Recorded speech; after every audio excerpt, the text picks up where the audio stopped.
Welcome to our video on ovarian cyst and torsion. Let's get started. Here's our overview slide. Let's begin by discussing ovarian cysts. With regards to this topic, we'll be discussing the definition, pathophysiology, risk factors, clinical features, diagnosis, and management. Let's begin with the definition. Ovarian cysts are fluid-filled ovarian sacs, formed as a result of ovulation. There are four main types of ovarian cysts to know about for the boards: follicular cysts, corpus luteal cysts, theca cysts, and neoplastic cysts. Follicular cysts form if follicles do not rupture during ovulation. Corpus luteal cysts may form during pregnancy, and theca cysts form due to overstimulation with HCG. Lastly, neoplastic cysts form due to abnormal growth of ovarian cells, and these can be benign or malignant. Here's an illustration depicting the typical progression of a follicle through the process of ovulation in the ovary. Note that once the follicle is sufficiently mature, it ruptures during the process of ovulation to release the secondary oocyte, as illustrated here. Once again, a failure of a follicle to rupture is what leads to formation of follicular cysts. Also note that a ruptured follicle eventually turns into the corpus luteum, which normally dissolves if pregnancy does not occur. If pregnancy occurs, on the other hand, the corpus luteum will persist for longer and may turn into a corpus luteal cyst. All right, let's try a question. What type of an ovarian cyst is most likely to develop in a woman with a hydatidiform mole? Hydatidiform moles are essentially false pregnancies that are associated with extremely high levels of human chorionic gonadotropin, or HCG. Among the four types of ovarian cysts that were discussed, only theca cysts arise in response to overstimulation by HCG. Hence, an ovarian cyst that is most likely to develop in a woman with a hydatidiform mole is a theca cyst. Since HCG overstimulation is likely to affect both ovaries to the same extent, it's likely that theca cysts will develop in both ovaries rather than being unilateral. When it comes to risk factors, ovarian cysts are more likely to develop in females in reproductive age, during pregnancy, and in women with a history of infertility treatment, for example, ovulation induction.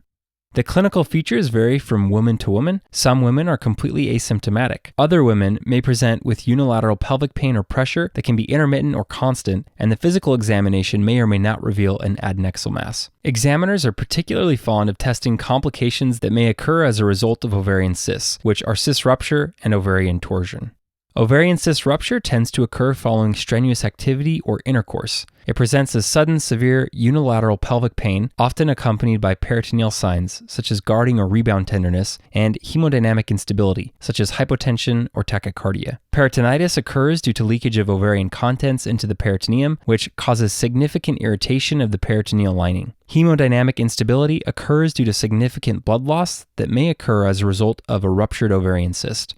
Occasionally, ovarian cyst rupture may also cause referred pain to the shoulder, which happens due to phrenic nerve irritation by the leaking ovarian contents.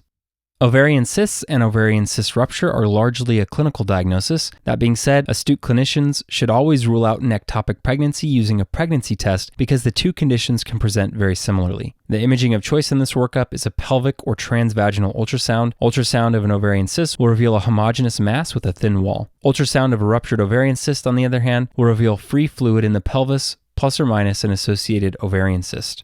Here are two images to help illustrate the difference between the appearance of a cyst and appearance of free fluid on ultrasound. The image on the left is depicting a large 45mm ovarian cyst. Note that it's a distinct homogeneous mass with a thin wall. The image on the right, on the other hand, demonstrates a large volume of free fluid, as evidenced by this dark anechoic area. Once again, the finding of free fluid on ultrasound would be more consistent with an ovarian cyst rupture rather than an ovarian cyst. There are three main management options for ovarian cysts: observation for asymptomatic cysts, needle aspiration to drain simple cysts, and surgical excision of large cysts. Here's an image illustrating a large ovarian cyst that was surgically removed from a young patient who presented with abdominal pain. The management of ovarian cyst rupture depends on the additional clinical context. For a patient who is stable and without signs of infection, clinicians may opt for conservative management, for example with pain medications and outpatient follow-up. If presented with a case of ovarian cyst rupture in a patient who is unstable, such as those patients who exhibit hypotension or peritonitis on the physical exam, clinicians should strongly consider surgery. All right, let's try a question. What is the principal way of distinguishing a ruptured ovarian cyst from a ruptured ectopic pregnancy? So both a ruptured ovarian cyst and a ruptured ectopic pregnancy may present with severe abdominal pain, hemodynamic instability, and peritonitis, which makes it difficult to distinguish them based on clinical presentation alone. Fortunately, these conditions are easily distinguished by performing a pregnancy test, which will be negative in patients with a ruptured ovarian cyst and positive in a patient with a ruptured ectopic pregnancy. All right, now that we've discussed ovarian cysts, let's move on to discuss ovarian torsion. Again, this is the sequence in which we'll be discussing ovarian torsion. Let's begin with the definition. Ovarian torsion is characterized by twisting of the ovary around its ligaments, which cuts off the blood supply to the organ and leads to ischemia. It's also known as adnexal torsion. It's important to know that the ovary has a dual blood supply. It's fed by the ovarian vessels, which travel through the suspensory or the infundibulopelvic ligament, and the uterine vessels, which travel through the utero-ovarian ligament. Twisting of these ligaments occludes the arteries that feed the ovary and the veins that drain it. This in turn leads to ischemia of the organ and eventually necrosis. Here's an illustration of the female uterus to help visualize the relevant anatomy. Here's the ovary, here's the suspensory ligament carrying the ovarian artery and vein, and here's the utero-ovarian ligament that carries the uterine artery and vein. Ovarian torsion occurs when these ligaments twist around each other or the nearby structures, which cuts off the ovary from circulation and puts it at risk for necrosis.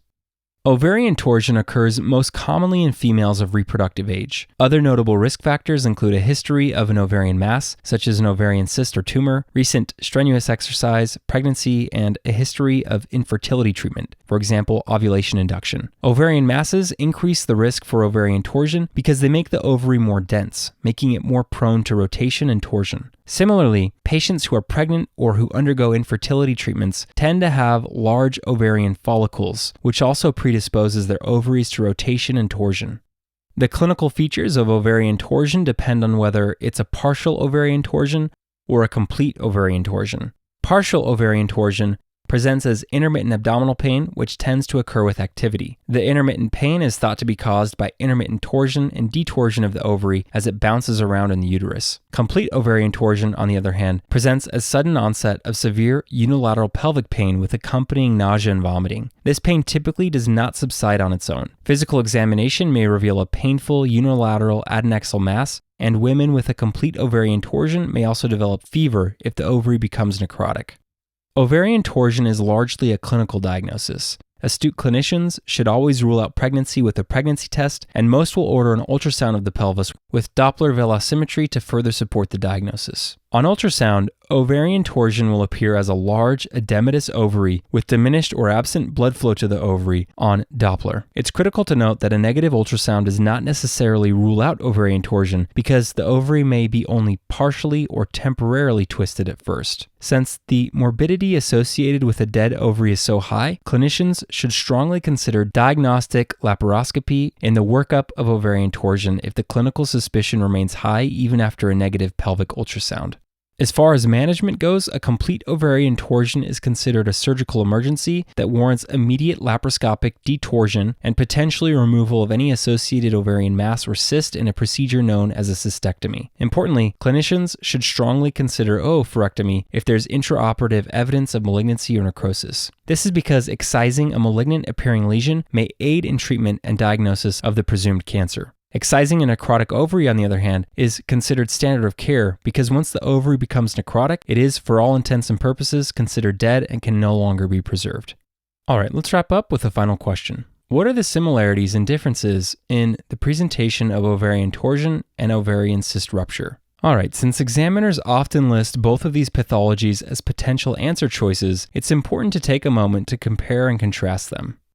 Let's utilize this table to answer the question on the previous slide. Both ovarian torsion and ovarian cyst rupture will present with sudden, severe unilateral pelvic pain, and both pathologies also tend to occur after strenuous physical activity. The differences become more apparent on physical examination and ultrasound. On physical examination, ovarian torsion will usually have an adnexal mass, whereas ovarian cyst rupture will have no adnexal mass. Ultrasound findings of ovarian torsion will include an edematous ovary and no blood flow on Doppler, whereas the presence of free fluid on ultrasound points more towards the diagnosis of ovarian cyst rupture. Remembering these similarities and differences will be instrumental in confidently distinguishing these two pathologies on exams. And that concludes our video on ovarian cysts and torsion.